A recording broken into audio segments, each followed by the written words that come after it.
I feel sad. Not every day do I get the opportunity to talk about, some of the greatest industrial albums ever released. Because when it comes to Non and Boyd Rice, there is a hefty bit of controversy behind this artist.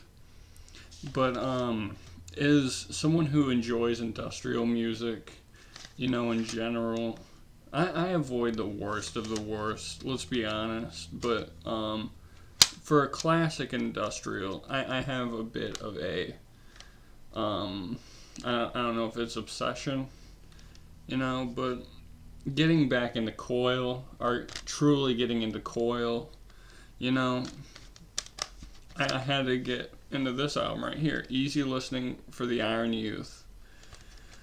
So anyway, I have both of the golden albums. I call them the golden albums. I don't know, I just made that up, but these two, Blood and Flame, this is the better one. This is my favorite. And best of, Easy Listening for the Iron Youth. I wouldn't say, maybe I'd say it was the best of, but I want to really discuss on what makes these albums so amazing.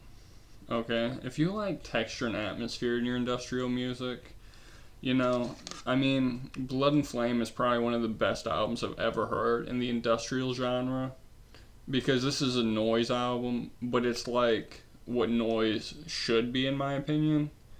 It's got nice loops, it's got nice industrial textures, it's got like a really angry vibe to it. It's pure Boyd Rice, but this is the time when he was nuanced.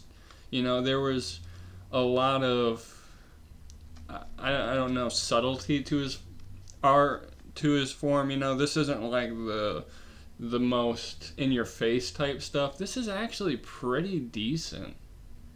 You're not going to get that a lot with Boyd Rice. So I think that we should celebrate that these albums exist. And this right here has so many good tracks on it. This is so amazing. But I do want to talk about some of the downsides of this album. And some of the upsides, This has some of the best tracks in it. To start off, if I could rate all of these tracks, I think they would be pretty divided, but there'd be a lot in the highest tier and a few in the lowest tier.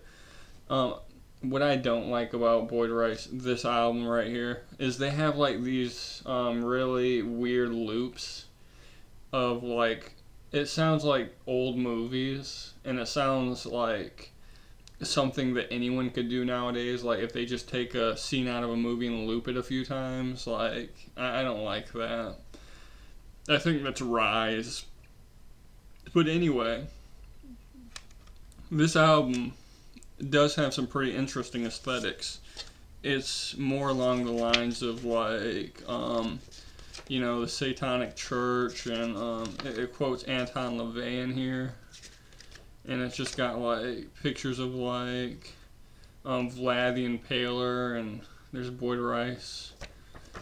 Of course, you have stuff like apocalypse culture, and you can't see that, but it's interesting. The music of Boyd Rice, apocalypse culture.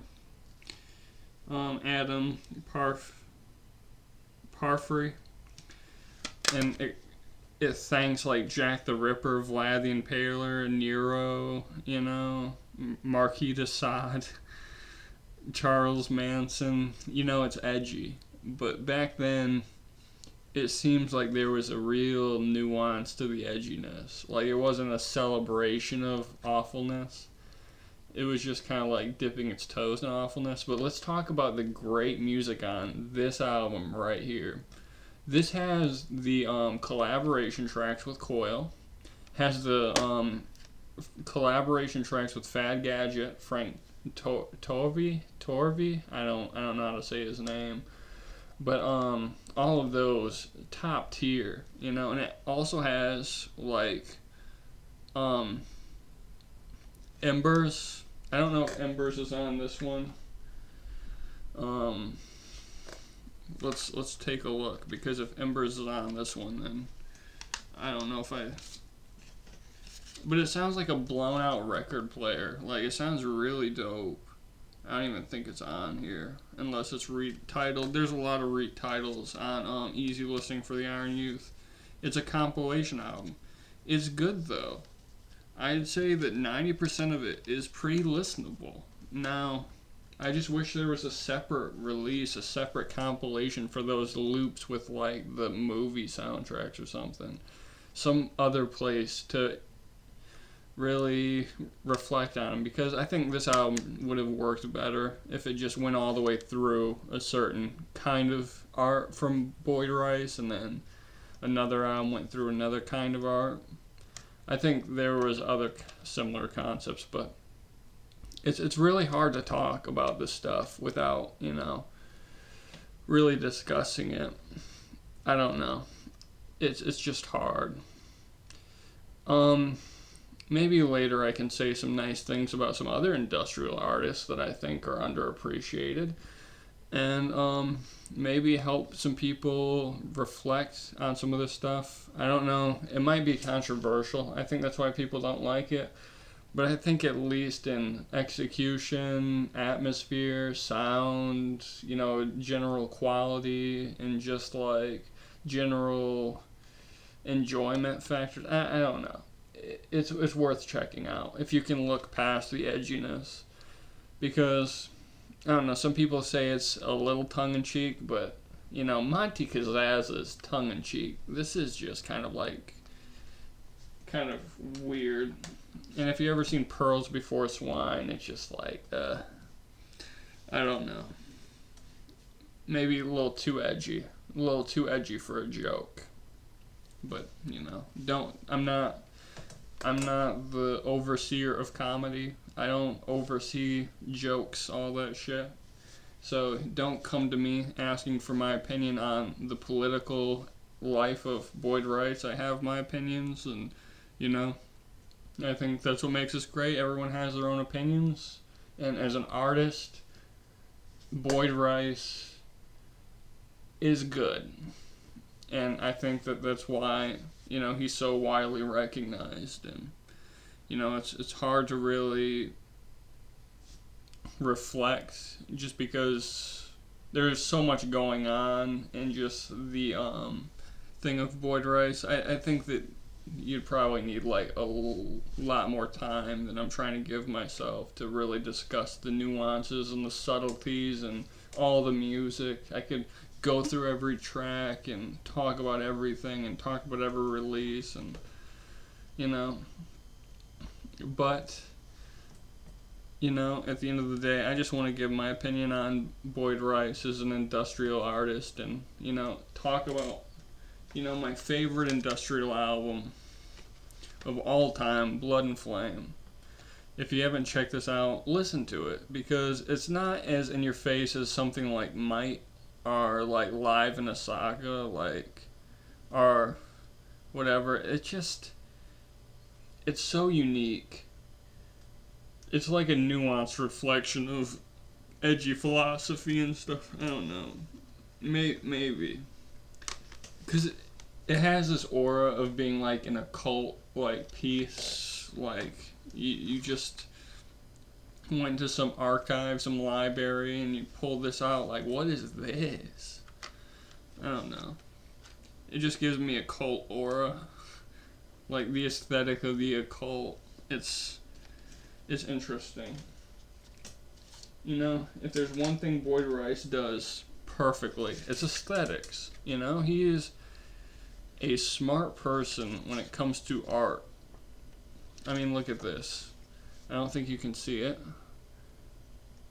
It reminds me of that early Death in June stuff, when they're posing in grave sites and stuff. It's interesting. It's got some interesting quotes in here. I wonder if Boyd Rice is a reader. That'd be kind of dope, just quoting his favorite writers. And imagine if he did something based on one of those books that I'm interested in. I don't think he would. But the beauty of early industrial is I think that there's a perfect spot for Boyd Rice. There's a perfect spot for SPK. There's a perfect spot for Throbbing Gristle.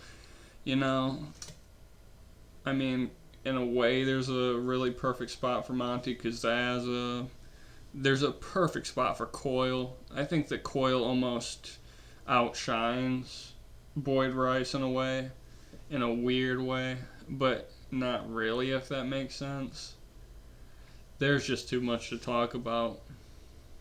I'm sorry if you made it this far and you expected something really grandiose or ambitious, but it's just me trying to celebrate the art of, Boyd Rice and the context of the industrial scene. I'll probably do something along a similar line to like Monty Kazaza or something, but I just want to talk about some of my favorite art of, industrial because I just love it.